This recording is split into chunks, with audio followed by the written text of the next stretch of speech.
13 black actors who hid they were gay until the day they died. 13 names, 13 legacies that shaped American film, theater, music, and civil rights history. Music. 13 black men and women who gave this country everything and died without ever being allowed to give it the one thing that cost them the most, the truth about who they loved. Hollywood celebrated their talent on red carpets and award stages, but behind every standing ovation was a silence, so heavy it became its own kind of prison. Music. These are not rumors. These are documented, confirmed stories that the industry, music, buried for decades. Before we go any further, if you believe these stories deserve to be told, subscribe right now and drop a comment. Music below. Memory lane, Black people, is where the real history lives. Are you ready? Alvin Ailey. He didn't just change dance, music, he changed what it meant for a black body to take up space in American art. Alvin Ailey Jr. was born January 5, 1931 in Rogers, Texas, into the violently segregated Music South. Abandoned by his father at 3 months old, raised by a mother who worked cotton fields. Music. He found his first language not in words, but in movement. In 1958, Music, Ailey founded the Alvin Ailey American Dance Theater in New York City, a company Music built explicitly to give black artists a home when no home existed. Music. 2 years later, he choreographed Revelations, a work drawn from what he called his blood memories of the Black church, of spirituals, of grief and transcendence. It is Music, now performed an estimated 8 million times globally, and is considered one of the most performed ballets in the history of modern dance. The U.S. Congress officially designated his company a vital American cultural ambassador to the world. Music. What audiences did not know, what the world was not permitted to know, was that Ailey was a gay man navigating an industry that celebrated his genius while refusing to acknowledge the full human being behind it. He never publicly came out. The era made that calculation for him. Being black in America was already a daily negotiation with survival. Being black and gay in mid-century performing arts was an invitation to professional destruction. In his private life, Ailey struggled. The isolation of maintaining two identities, the world-changing artist and the man whose innermost truth could never be named, contributed to a mental breakdown in 1980 following the death of a close friend and the collapse of a relationship.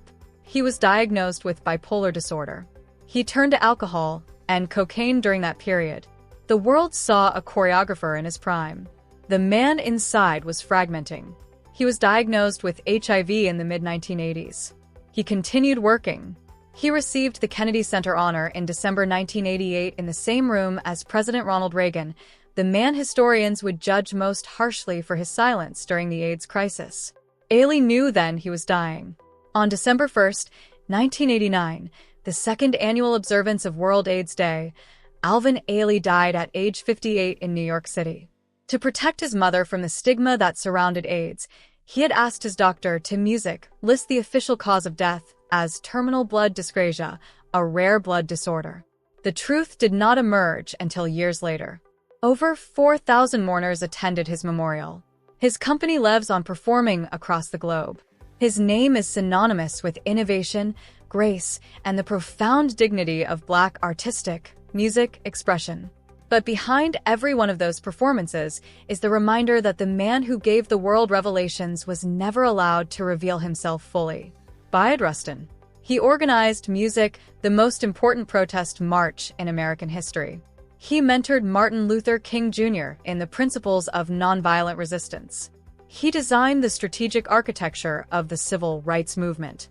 And for most of his career, his name was deliberately erased from the public record because he was gay. Bayard Rustin was born March 17, 1912, Music, in Westchester, Pennsylvania, the eighth of 12 children raised by Quaker grandparents whose home was regularly visited by civil rights leaders including W.E.B. Du Bois and Mary McLeod Bethune. He absorbed their values of justice, music, and equality from childhood. By the 1940s, he was already organizing alongside A. Philip Randolph and traveling Music to India to study Gandhian nonviolence, principles he then personally introduced to a young Baptist preacher in Alabama named Martin Luther King Jr. Rustin was the person who taught King that a movement could not sustain itself through force. He, Music, was the one who drafted the framework for the Southern Christian Leadership Conference. When the 1963 March on Washington needed an organizer capable of coordinating 250,000 people in a single day, Bayard Rustin was the only person who could do it. He pulled it off flawlessly. The most logistically complex civil rights demonstration in American history, the march at which King delivered "I Have a Dream." His name, however, was kept off the program. Movement leaders feared that his sexuality, which Rustin had never hidden from those close to him, would be used by opponents to discredit the entire campaign. In 1960, Congressman Adam Clayton Powell had already threatened to tell the press that King and Rustin were lovers if the SCLC didn't distance itself from him. King, under pressure, complied. It was one of the civil rights movement's most painful internal contradictions. Rustin had been arrested in 1953 in Pasadena, California, on what were called morals charges, a sexual encounter with two men in a parked car. The arrest haunted him professionally for decades, weaponized repeatedly by those who wanted him removed from the movement he had helped build. In later years, Rustin spoke more directly about the intersection of race and sexuality. He became a vocal gay rights advocate in the 1980s, arguing that the same moral framework that demanded racial equality demanded the equality of gay people. "The only weapon we have is our bodies," he once said, "and we need to tuck them in places so the wheels don't turn." Bayard Rustin died August 24, 1987, at age 75. In 2013, President Barack Obama posthumously awarded him the Presidential Medal of Freedom, the nation's highest civilian honor. The award was accepted by Walter Nagel, his partner of a decade. He helped build a movement that changed America. America took 50 years to say his name properly. Jimmy Daniels. Music. Harlem in the 1920s was the most creatively electric place in Black America. Poets, painters, musicians, and performers were reshaping the entire concept of Black identity through art. And Jimmy Daniels was right, music in the middle of it, one of the most elegant and beloved entertainers of the Harlem Renaissance era. Born January 19th, Music, 1908 in Laredo, Texas, and raised in Kansas City, Daniels arrived in Harlem as a young man and immediately found his audience. With a rich baritone voice, impeccable music, stage presence, and a sophistication that matched the most exclusive rooms in New York, he became a celebrated cabaret singer and entertainer at venues including the Cotton Club and the Music Hot Cha Bar on 134th Street. His reputation spread across social circles, eventually drawing admiration from Josephine Baker, Langston Hughes, and the brightest lights of Black and expatriate artistic life. He toured Europe in the 1930s, performing in Paris and London, cities where Black American artists often found a freedom of expression that their own country refused them. There he moved among expatriate intellectuals, artists, music, and writers who appreciated talent without the added weight of Jim Crow's particular cruelties. But even in those more permissive circles, Daniels understood the limits. He was a gay Black man in decades, when that combination made a person simultaneously visible and invisible, celebrated for the performance, erased for the truth. In Harlem's artistic underground, queerness was often what historians would later call an open secret. It was tolerated in private spaces, performed cautiously in public ones. Daniels learned early to inhabit both worlds with grace, curating an image of elegance and discretion that protected his career and his community standing simultaneously.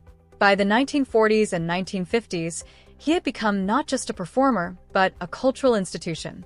He opened the Jimmy Daniels Club in Harlem, a sophisticated, inclusive space that became a sanctuary for musicians, writers, and thinkers who needed community in a segregated city. The club reflected the man, cultured, welcoming, deliberately ambiguous about the private matters that would have brought scandal down on everything he had music built. He continued performing well into the later decades of his life, his fame gradually fading with the decline of Harlem's golden age, but never entirely disappearing. His influence remained in the sophistication music he brought to Black cabaret, in the younger performers he mentored, in the space he had created when spaces were rare. When Jimmy Daniels died in 1984, his obituaries honored him as a pioneer entertainer. They did not honor the full complexity of who he was.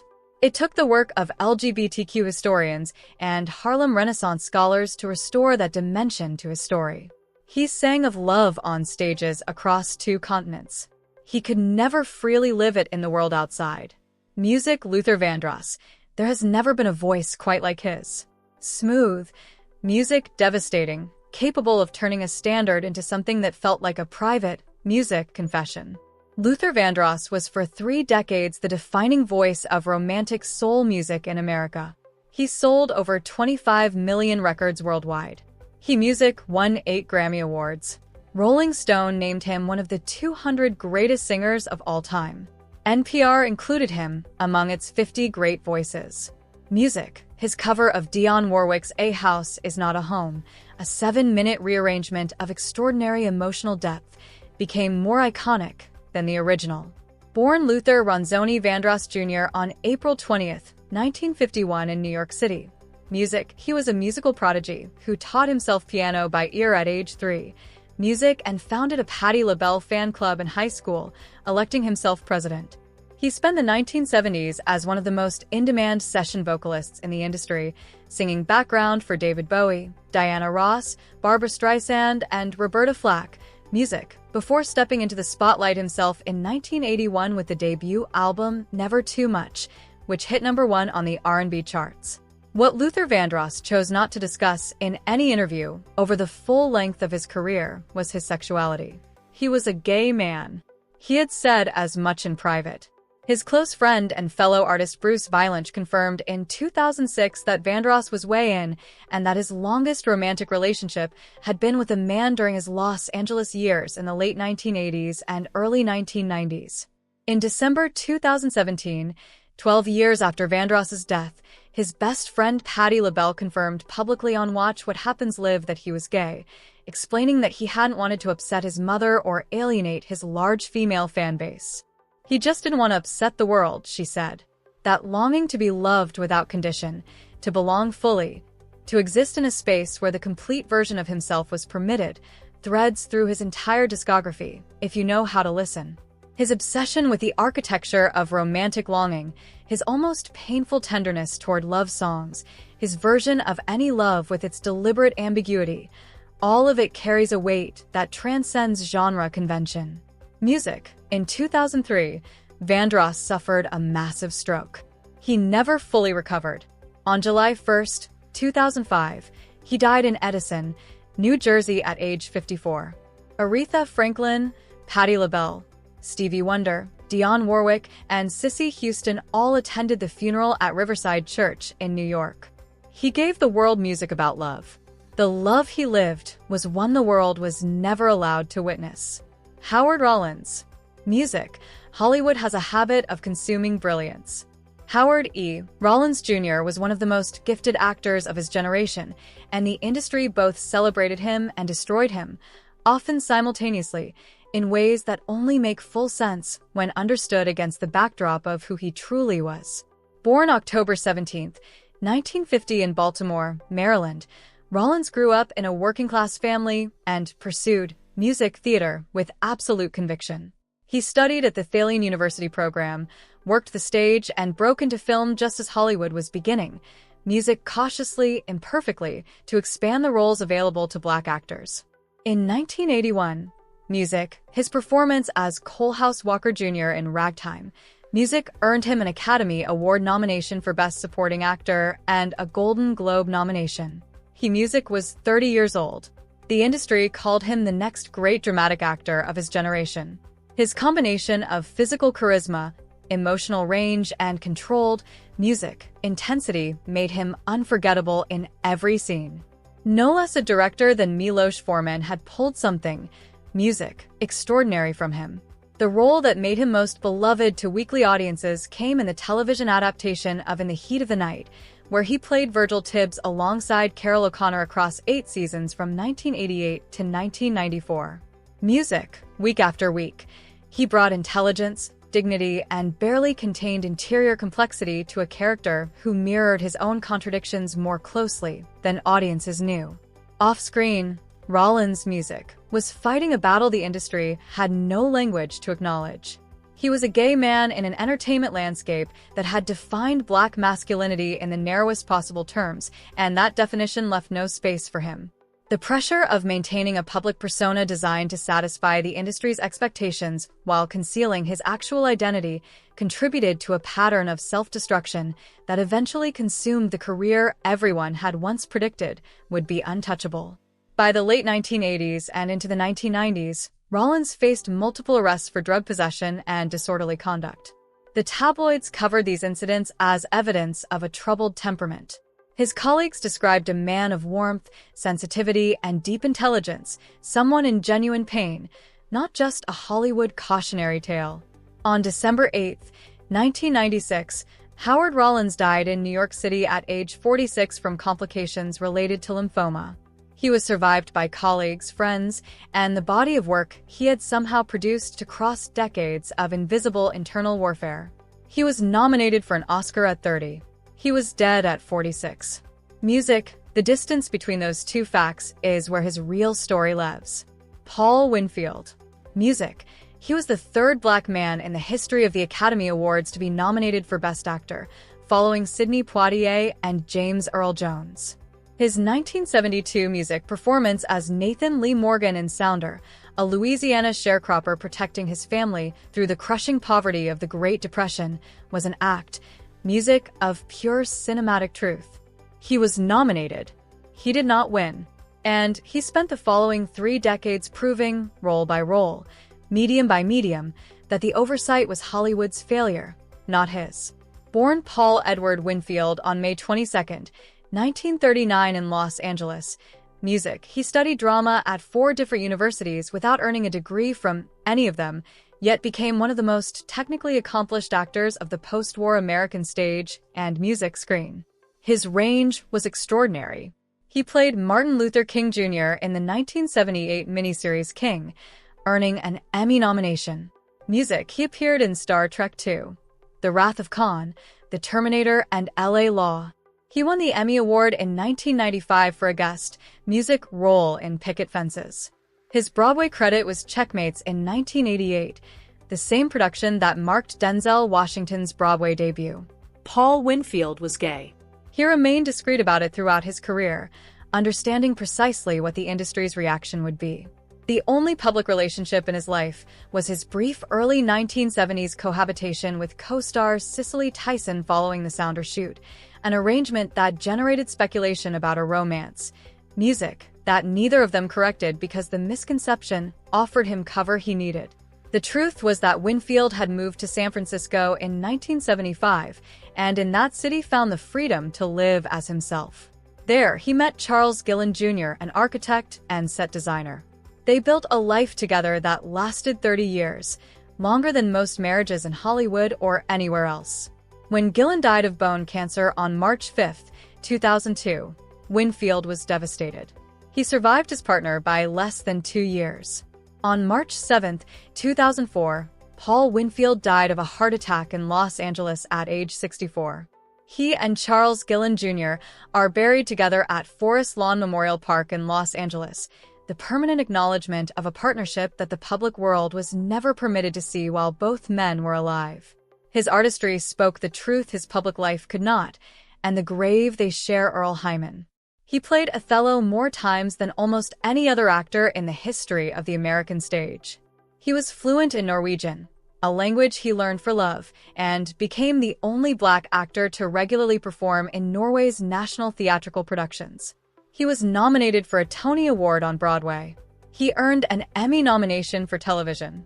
He voiced Panthro in Thundercats for an entire generation of children who had no idea that the deep, authoritative rumble belonged to a classically trained Shakespearean actor with a career spanning 7 decades. Born George Earl Plummer on October 11, 1926, music in Rocky Mount, North Carolina, Earl Hyman knew at age 4, after performing a poem at a church play, that he wanted to be an actor. His family moved to Brooklyn, and by 1944, he had made his Broadway debut as a teenager, beginning a stage career of remarkable longevity and range.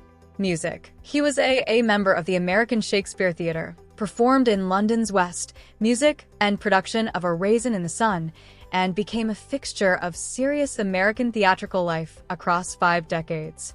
Music to the broadest global audience, however, he was Russell Huxtable, the warm, elegant, jazz-playing father of Cliff Huxtable on The Cosby Show, a role he inhabited across 40 episodes from Music 1984 to 1992, and for which he earned a 1986 Emmy nomination. The Happy Anniversary episode, featuring the family lip-syncing to Ray Charles's Music, The Right Time, became one of the most beloved moments in American sitcom history. It remains a touchstone for millions of viewers. What those millions did not know was that Hyman had Music been in a partnership of 50 years. The man was Rolf Svensson, Music, a Norwegian seaman from Haugesund whom Hyman met during a 1957 visit to Oslo. Svensson taught Hyman the Norwegian language. Hyman, in Music return, made Norway a second home, buying a cabin in Skanvik, becoming a beloved figure in Norwegian cultural life, receiving the St. Olav's Medal from the Norwegian sovereign in recognition of his contributions to the music country's cultural heritage. In personal correspondence later acquired by the Folger Shakespeare Library in Washington, D.C. in 2020, Hyman explicitly described Svensson as his partner. Rolf Svensson died in 2004. Earl Hyman outlived him by 13 years. On November 17, 2017, Earl Hyman died at the Lillian Booth Actors Home in Englewood, New Jersey, at age 91. His survivors included 4 nieces and nephews. The man he had loved for 50 years was already gone, but the record of what they had shared survived quietly in the archives, the way so many of these truths survived. James Baldwin. He was not primarily an actor. He was something rarer, a man who performed his entire self in public, on stages, in front of cameras, in debates and lectures and essays, and did so with such ferocious, beautiful honesty that the line between artist and artwork dissolved entirely. James Arthur Baldwin was one of the greatest writers America has ever produced.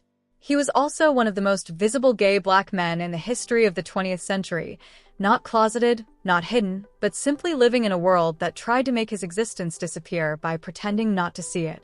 Born August 2, 1924 in Harlem, New York, the eldest of 9 children raised by a brutal stepfather who was a Pentecostal preacher, Music, Baldwin found his voice early through books and writing.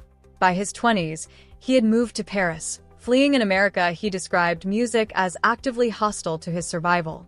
Black, gay, and uncompromising in a country that punished all 3. In Paris, he wrote Go Tell It on the Mountain, 1953, Giovanni's Room, 1956, a novel about a gay American man in Paris published by an industry that told him such a book would ruin his career, Notes of a Native Son, Another Country, Music, and the landmark essay collection The Fire Next Time, 1963. His stage, Music, work included The Amen Corner, 1965, which he also wrote, performed at the Ethel Barrymore Theater on Broadway. He appeared in television documentaries, debate, music programs, and interviews in both the United States and Europe with an eloquence so precise it became legendary. His 1965 Cambridge Union debate against William F. Buckley Jr. on the proposition that the American dream has been achieved at the expense of the American Negro drew the largest audience in Cambridge Union history. He won by a landslide.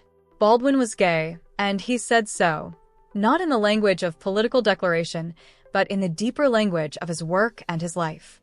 Giovanni's Room was published in 1956 when no mainstream American publisher would touch Music, a novel with a gay protagonist by a black author set in Paris. Baldwin published it anyway. His relationship with the Swiss artist Lucien Happersberger, which began in the early 1950s, was one of the great loves of his life. He returned to the United States for the civil rights movement and became one of its most articulate voices, writing, speaking, marching. The FBI monitored him for decades, maintaining files that ran to hundreds of pages.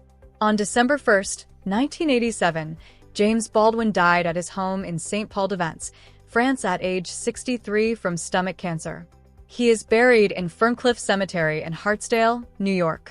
His books remain in print worldwide, read by generations who discover in him a voice that refuses to perform anything except the truth. Dorian Corey. She was the grandmother of a world most people never knew existed. And then, a single documentary brought that world to the surface and changed American culture permanently.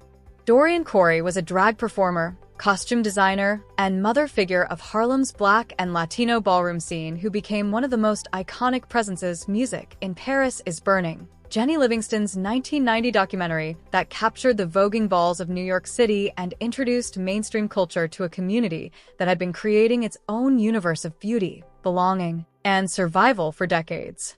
Born Fred Leake on August 23, 1937 in Buffalo, New York, Corey moved to New York City and became deeply embedded in the drag performance culture of Harlem during the 1960s, music, and 1970s. She was a gifted costume designer who created elaborate theatrical outfits for herself, music, and others, performing in venues where Black and Latino LGBTQ people, many of them homeless, many of them rejected by their families, could exist. Music without apology. She was also, by all accounts, one of the wisest and most grounded voices in that community. Sharp, funny, unsentimental, and deeply kind. Music, Paris is Burning gave Corey the platform she deserved. Her scenes in the documentary are among its most unforgettable. She speaks with music, the authority of someone who has watched entire generations of young people come through the ballroom world, flourish, suffer, and disappear, music, and has drawn conclusions from what she has seen. Her observation that if you shoot an arrow and it goes real high, hooray for you, became one of the film's defining lines. The documentary was screened at the Sundance Film Festival, released, music, theatrically, and went on to become one of the most discussed and analyzed films of the early 1990s, credited with introducing voguing culture to global audiences and directly, music, influencing everything from Madonna's Vogue video to RuPaul's Drag Race to the FX music series Pose. Dorian Corey died on August 28, 1993 in New York City at age 56 from music, AIDS-related complications. She was buried in a pink gown she had designed herself, a final act of flawless self-expression. After her death, during the clearing of her apartment, a mummified body was discovered in a garment bag in her closet. The body was identified as Robert Wells, a man who had allegedly threatened her years earlier. No charges were ever filed. The discovery added a layer of mystery and darkness to a life that had already been extraordinary, a reminder that survival in the margins of American society sometimes required extraordinary measures. She did not die famous in the conventional sense. She died true to herself in a world she had helped build. Paris is Burning made sure the rest of the world eventually understood what that was worth. Willie Ninja. Before Madonna, before Vogue became a Billboard #1, before runways started using the word fierce as a standard of judgment, there was Willie Ninja, the man who invented the language that all of those things borrowed and the mainstream world claimed as its own without saying his name. Born William Roscoe Leake on April 12, 1961 in Flushing, Queens, New York, Willie Ninja grew up self-taught, developing a movement vocabulary entirely his own, drawn from martial arts, mime, Egyptian hieroglyphics, the geometry of high fashion, and the competitive ball culture of New York's Black and Latino LGBTQ underground. He became the founder and mother of the House of Ninja, one of the most celebrated houses in the Harlem ballroom scene, and earned the title Godfather of Voguing, not as a marketing designation, but music as genuine community recognition of his role in creating and defining the art form. Music, his appearance in Paris is Burning, 1990, introduced him to audiences who had never heard of voguing, never seen the ballrooms, and had no framework for understanding. Music, the world Ninja inhabited. He was magnetic, precise, theatrical, completely controlled, moving with an accuracy that recalled both classical dance training, music, and something entirely outside any established tradition. The documentary created a cultural explosion. Voguing, which had existed for decades, music, in the ballrooms of Harlem and the Bronx, suddenly had a global audience. Madonna saw the film. She hired Willie Ninja as a choreographer for her Vogue era, along with Jose and Luis Stravaganza, music from the same ballroom community. The choreography for one of the best-selling singles in music history was developed in direct collaboration, music, with the man who had created the form. Ninja was also featured in Jean Paul Gaultier runway shows, Music worked with major modeling agencies, training models in movement and posture, and appeared in music videos and film. He was a bridge between underground Black and Latino queer culture and the global fashion and entertainment industries. Music, a bridge that many crossed without acknowledging who had built it. Willie Ninja was openly gay his entire public life at a time when that openness, music, came with real costs in the neighborhoods and communities where he moved. On September 2nd, 2006, Willie Ninja died in New York City at age 45 from AIDS-related heart failure. He had been open about his HIV status in his later years, using music, his platform, to speak about the epidemic's ongoing impact on Black and Latino communities. He gave the world a movement. The world is still moving in his shadow, whether it knows his name or not. Marlon Riggs. He made one of the most important films in American history. He made it about himself, about Black gay men in America, about silence and its cost, about the right to exist loudly and completely in a country that had spent centuries demanding invisibility from people who looked and loved like him. The film was Tongues Untied, 1989. It was 45 minutes long. It changed everything it touched. Born February 3, 1957 in Fort Worth, Texas, Marlon Riggs grew up in a military family, spent part of his childhood in Germany and Georgia, and eventually landed at Harvard University, where he graduated with honors. He went on to the University of California, Berkeley for graduate studies in journalism, and began making documentary films that interrogated the representation of Black people in American media.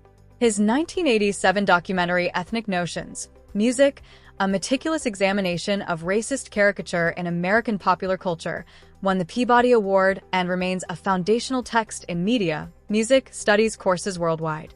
Then he made Tongues Untied, shot partly in the tradition of spoken word poetry, music partly in the mode of direct testimony, partly as a lyrical meditation on the intersection of Black identity and queer identity in America.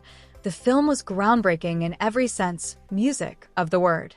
It proclaimed, without apology or qualification, Black men loving Black men is the revolutionary act. PBS stations across the country, music, refused to air it. At least 29 affiliates declined to broadcast the film during its scheduled national debut. The refusals themselves became news, which, music, brought the film a level of attention and eventually a cultural status that silence had been intended to prevent. Riggs was openly HIV positive. He had been diagnosed, music, in 1988, a year before Tongues Untied was completed, and he made no secret of his status. Music. He continued working at extraordinary speed, understanding that time was not a resource he had in abundance. Music Color Adjustment, 1992, examined the history of Black representation in American television, music, and won another Peabody Award. He began work on Black is Black Ain't, a meditation on the complexity of Black identity while receiving treatment for AIDS. He did not live to complete it. On April, music, 5th, 1994, Marlon Riggs died at his home in Oakland, California at music, age 37. Black is Black Ain't was finished by his collaborators and released in 1995, dedicated to his memory. He made films about visibility in a society that punished visibility. He paid the price for his own honesty and left behind work that made the cost impossible to ignore. Sylvester. He was the most honest person in any room he entered. At a time when gay Black men were invisible in American popular culture, erased from the gospel world he had come from, excluded from the mainstream industry he was storming, Sylvester James Jr. walked onto stages in San Francisco wearing gowns, full makeup, and an expression that said he had already decided none of the world's judgment was worth adjusting himself for. Born September 6, 1947 in the Watts neighborhood of Los Angeles, Sylvester discovered his voice in the Pentecostal church, a falsetto so extraordinary, so precisely controlled across its full impossible range that the congregation didn't know what to do with it. They eventually decided to punish him for being too feminine, too flamboyant, too much of what they had no name for but recognized as different. Music, he left.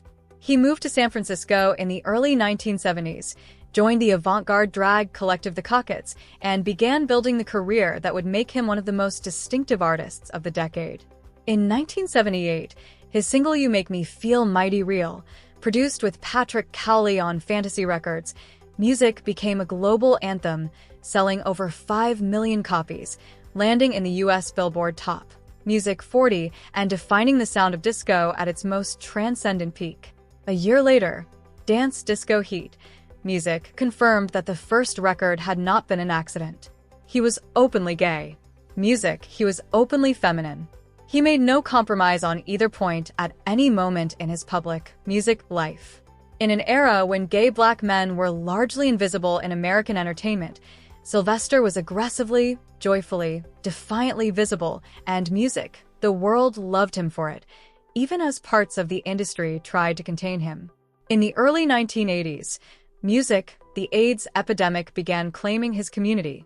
He became an activist, speaking openly about the disease at a time when doing so invited stigma and isolation. He performed in benefit concerts.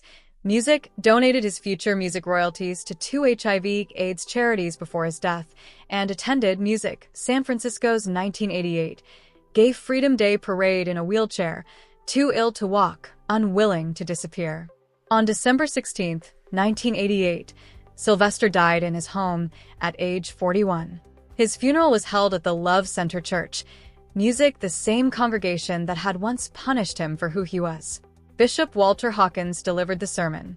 Over the casket, gospel choirs sang. Music, he had started in the church. The church, in the end, came back to him. Melvin Van Peebles. He did not, Music, ask Hollywood for permission.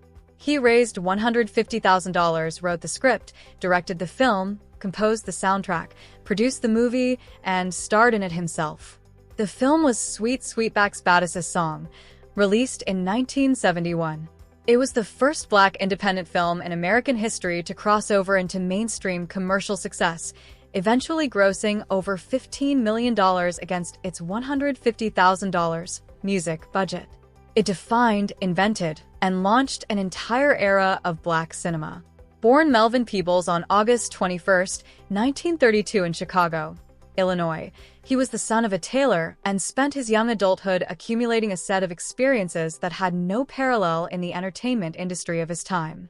He served as a U.S. Air Force navigator, worked as a cable car operator in San Francisco, studied astronomy in the Netherlands, worked as a portrait painter in Paris, became fluent in French, wrote several novels, and won a grant from the French Cultural Ministry to direct his first film. All of this before he was 40. Hollywood, when it eventually noticed him, had no category that could contain what he was. His queer identity, which he described Music in interviews using terms like bisexual, and which those close to him confirmed, was one dimension of a life that resisted every conventional definition. Music, he never made it the central text of his public narrative, but he also never denied it. In a career defined by the refusal to allow any external authority to define his existence, his sexuality was simply one more aspect of who he was that the world was going to have to accommodate on his music terms. Van Peebles went on to write and compose for Broadway. Ain't Supposed to Die a Natural Death, 1971, received 7 Tony Award nominations, and Music is considered a landmark of American musical theater. Don't Play Us Cheap, 1972, brought him a second set of nominations. He wrote novels, produced records. Music became an options trader on the American Stock Exchange, taught his son Mario everything he knew about filmmaking, and Music kept working into his 80s. On September 21, 2021, Melvin Music Van Peebles died at his home in New York City at age 89. His son Mario, who had built his own directorial career on the foundation his father had constructed, was with him. He did not wait for the door to open. He built a different door, walked through it, and held it open long enough for everyone Music who came after him to pass. 13 lives, 13 silences, 13 careers built on the condition that the complete Music human being behind the gift remained hidden. They were celebrated for what they created, Music, and punished for who they were. Alvin Ailey asked his doctor to lie about how he died. Paul Winfield spent 30 years loving someone the world was never permitted to acknowledge. Music, Marlon Riggs finished a masterpiece while dying, and still the industry looked away. So, here's the question that should sit with you long after this video ends. Did Hollywood ever truly celebrate these men? Or did it only celebrate the version of them it could control? Drop your answer in the comments. Respectful debate only, but be honest. Share this with someone who needs to hear it. Memory lane Black people, because some stories are too important to stay buried.